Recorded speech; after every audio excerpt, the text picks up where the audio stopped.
luncheon, hoping that making small talk with 5 other women about the upcoming MoMA fundraiser would distract her from thinking about her early morning phone call from Dr. Steele's office. At 1:45, she had feigned a text message and excused herself from the table as if to make a phone call. When she returned, she apologized, as she told them that she had to leave early to return to Morristown.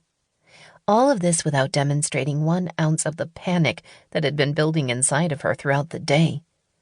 A successful man needs a strong woman behind him, her mother had told Frances just before she had married Nicholas. No one wants to be married to a hot mess. It just reflects badly on the entire family.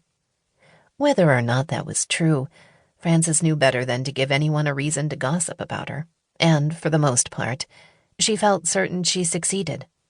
Long ago she had mastered the stiff upper lip. She had, after all, learned from the best of them.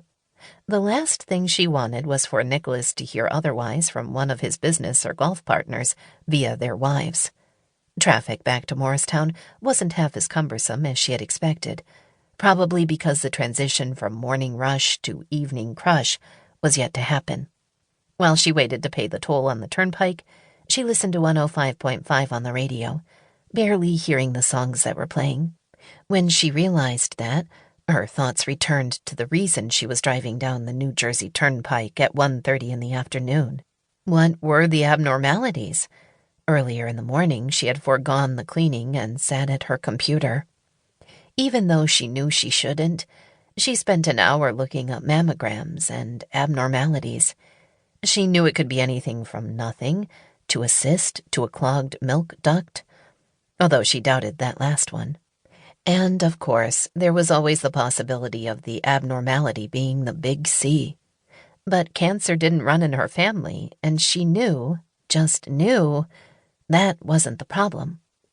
She arrived at the doctor's office almost 10 minutes early, something she hadn't planned on. Instead of entering the office and waiting inside, she remained in the car, her hands on the steering wheel as she stared at the front door of the building.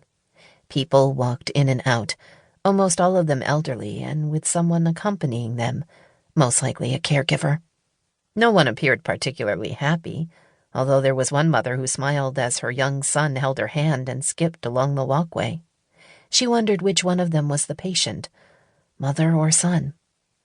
That particular visual stayed with Frances for a few long minutes.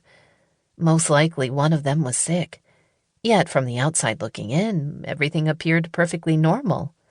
There was no indication that anything was out of the ordinary.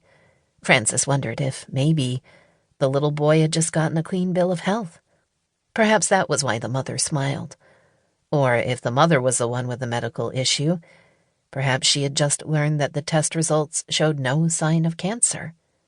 But then why would she bring her young child with her? No. Frances realized that the patient was most certainly the child, and therefore the mother either was the greatest actress in the whole world, or everything was as it should be. Frances finally left her car, pausing only to lock the doors and glance at her reflection in the window. She knew she looked a bit tired. She had been feeling a bit run down recently. She ran her fingers through her blonde hair and frowned. Not only did she need a haircut, but her roots were starting to show. Just one more thing on her ever-increasing long list of things to do. She took a deep breath and decided that she, too, would be like that mother, strong, defiant, and masked, no matter what the doctor said. After all, the odds were in her favor that it was, indeed, nothing. With a new sense of determination, she turned from the car and headed toward the building, wondering if anyone else was sitting in their car, their hands on the steering wheel, and watching her with the same questions she'd had just moments ago. "So, Mrs. Snyder," Dr. Graham said as he entered the small examination room where Frances sat with a pink paper robe covering her naked chest. He was an elderly man with thinning gray hair and faded blue eyes. The light pink shirt and black tie emblazoned with the pink cancer ribbon screamed out that he was most likely married. How else to explain the perfectly starched garment and matching tie? One quick glance at his left hand told her that he didn't wear a wedding ring, but she could imagine that most surgeons wouldn't anyway. He gave her a smile that was